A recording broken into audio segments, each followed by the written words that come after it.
Assalamualaikum warahmatullahi wabarakatuh. Perkenalkan, nama saya Wulandari Pertiwi dengan NIM 43225055. Saya berasal dari kelas 1 CTKI dan saya berasal dari jurusan Teknik Kimia, Prodi D4 Teknologi Kimia Industri. Di video kali ini, saya akan membahas sedikit materi mengenai reaksi oksidasi dan reduksi atau yang biasa disebut reaksi redoks. Yang pertama di sini ada pengertian reduksi dan oksidasi berdasarkan pelepasan dan pengikatan elektron. Pelepasan dan pengikatan elektron berkembang setelah diketahui adanya elektron dalam atom dan reaksi pembentukan senyawa lain. Reduksi berdasarkan pelepasan dan pengikatan elektron adalah reaksi pengikatan elektron, sedangkan kalau oksidasi itu reaksi pelepasan elektron. Contohnya kalau reduksi itu reduksi Cl2, di mana Cl2 ditambah 2 elektron menghasilkan 2 Cl-. Kemudian kalau oksidasi, di sini ada oksidasi Cu, di mana Cu menghasilkan Cu2+ ditambah 2 elektron. Kemudian yang selanjutnya berdasarkan kenaikan dan penurunan bilangan oksidasi atau biloks. Bilangan oksidasi atau biloks adalah suatu bilangan yang menunjukkan ukuran kemampuan suatu atom untuk melepas atau menangkap elektron dalam pembentukan suatu senyawa.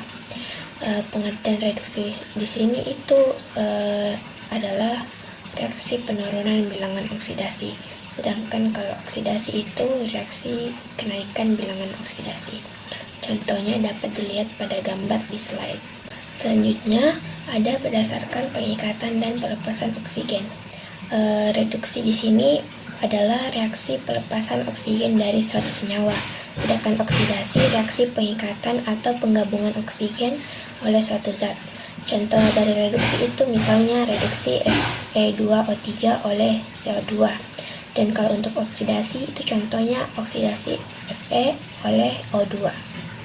Selanjutnya ada penentuan bilangan oksidasi. Yang pertama, biloks unsur bebas itu sama dengan 0. Unsur bebas adalah unsur yang tidak berikatan dengan unsur lain. Kemudian biloks unsur golongan 1A dalam senyawanya itu sama dengan +1. Kemudian yang ketiga, biloks unsur golongan 2A dalam senyawanya itu sama dengan +2. Dan yang keempat, biloks ion monoatom itu sama dengan muatannya. Nah, ion monoatom adalah ion yang hanya terdiri dari satu jenis atom. Kemudian yang kelima, biloks H itu sama dengan +1, kecuali dalam senyawa hidrida logam. Kalau dalam senyawa hidrida logam itu sama dengan -1. Berikatan dengan unsur golongan 1A dan 2A. Kemudian yang keenam, biloks O itu umumnya sama dengan -2. Misalnya biloks O dalam H2O atau MgO.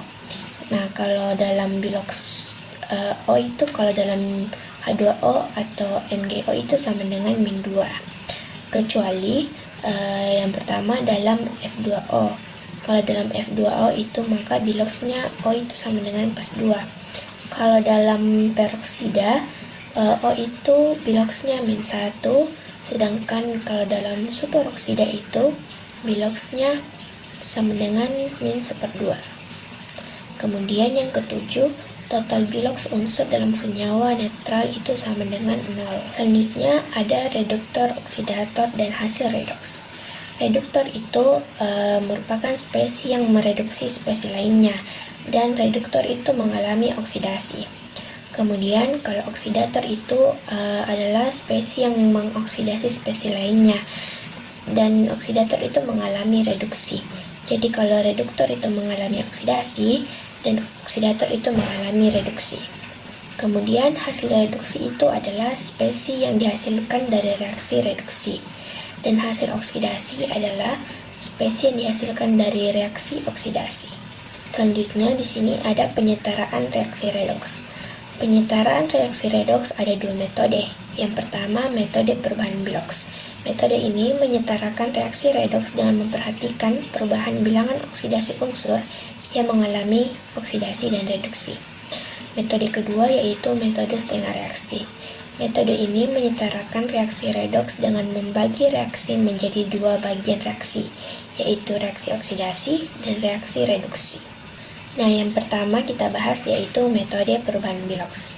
Yang pertama langkahnya itu tentukan unsur yang mengalami perubahan biloks.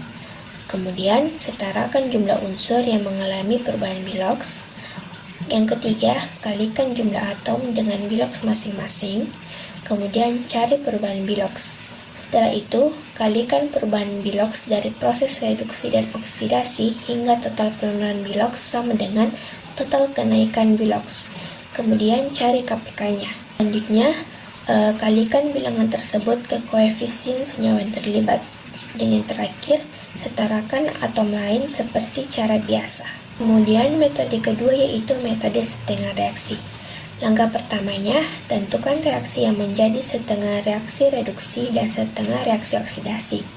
Setelah itu, setarakan jumlah atom yang mengalami perubahan biloks. Kemudian, hitung jumlah O di kedua sisi, lalu tambahkan H2O untuk asam atau OH- untuk basa di sisi yang kekurangan O sebanyak jumlah selisih O.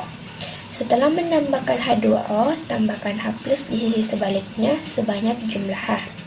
Setelah jumlah O dan H setara, tambahkan elektron untuk menyetarakan muatan di kedua sisi. Kemudian eliminasi elektron. Selanjutnya ada contoh soalnya. Yang pertama, tentukan bilangan oksidasi unsur mangan atau Mn dalam senyawa KMnO4. Kedua, tentukan bilangan oksidasi unsur fosfor atau P dalam senyawa H2PO4. Nah, yang pertama kita diminta untuk mencari biloks dari Mn. Diketahui K itu sama dengan +1, O sama dengan -2, dan Mn itu sama dengan X. Karena yang mau dicari itu adalah Mn, maka G itu X. Nah, persamaannya itu +1 ditambah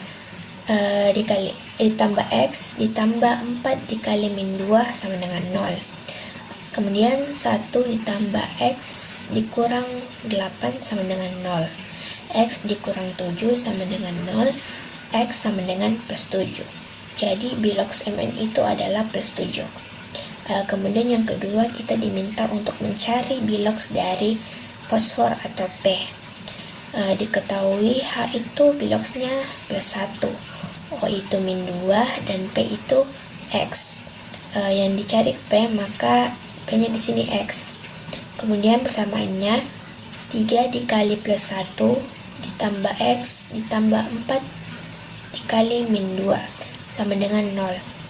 3 ditambah X dikurang 8 sama dengan 0. X dikurang 5 sama dengan 0. X sama dengan +5. Jadi biloks P adalah +5. Mungkin itu saja sedikit penjelasan dari saya.